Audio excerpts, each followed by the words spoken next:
ဆိုတော့ကျွန်တော်ဒီတချင်းလေးနဲ့ကျွန်တော်မိခင်တွေကိုဂုဏ်ပြုချင်ပါတယ်ဆိုတော့ခုနကတော့တချင်းတွေအားလုံးကဆိုကြသွားတယ်ဆိုတော့မိခင်တို့အရန်တင်စားပြီးတော့မှဆိုကြကျွန်တော်ကြတော့ဒီတချင်းကိုရေးတဲ့အခါမှာငယ်စဉ်ကကျွန်တော်ရဲ့ဘဝပေါ့နော်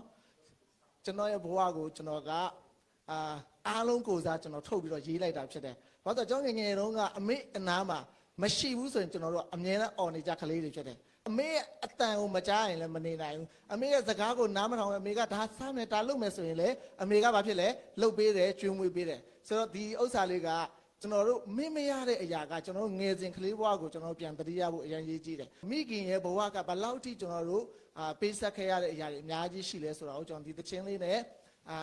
ပုံဖော်ထားတယ်ခေါင်းစဉ်ကတော့ကျွန်တော်တို့ကိုဘယ်ချိန်မှဖြစ်ဖြစ်မရက်တော့အချစ်ချင်းနဲ့ချစ်နေတဲ့အမေ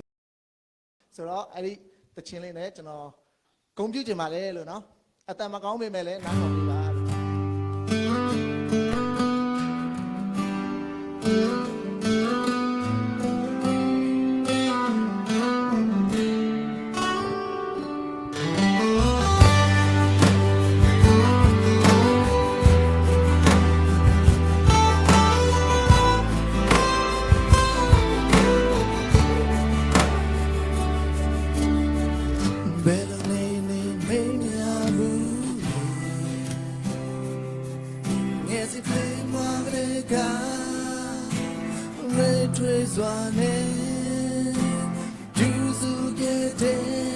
စိတ်ထားတူ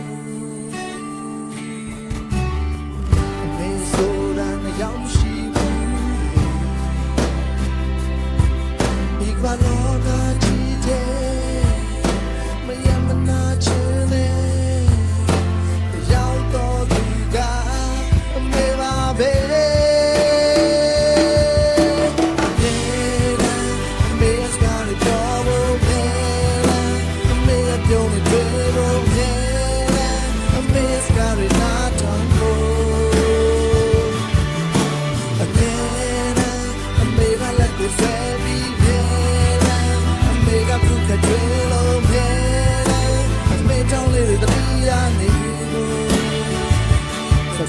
မေပါ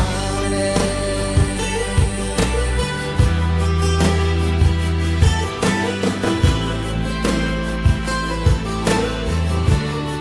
အတူတူကဆိုရမယ်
ပြောဖို့မြဲ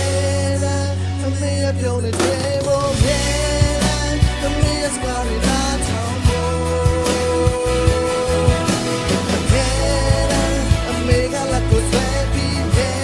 တယ်အမေကသူ့ဆက်တွေလုံးမြဲတယ်အမေကောင်းလေးတွေတတိယနေဖို့မြဲတယ်အမေကသူ့ချစ်ထားလုံးမြဲတယ်အမေကချော့တဲ့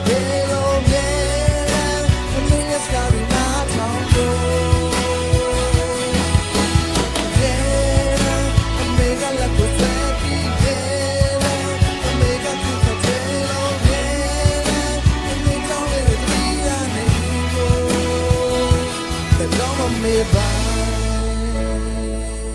တဏှာသူရောက်ချင်းစီတိုင်းဖျားရှင်ကောင်းချီးပေးပါစေ